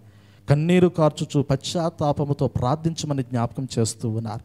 వస్త్రములు కాక హృదయములు చింపుకొని నాయన నీ తట్టు తిరిగినటువంటి వారమై యథార్థమైనటువంటి హృదయములతో ఆత్మతోనూ సత్యముతోనూ నిన్ను ఆరాధించినప్పుడు రెండంతల ఆశీర్వాదము భౌతికంగాను ఆత్మీయంగాను ప్రభు మీరు అనుగ్రహిస్తూ ఉన్నట్లుగా మేము చూడగలుగుతూ ఉన్నాం.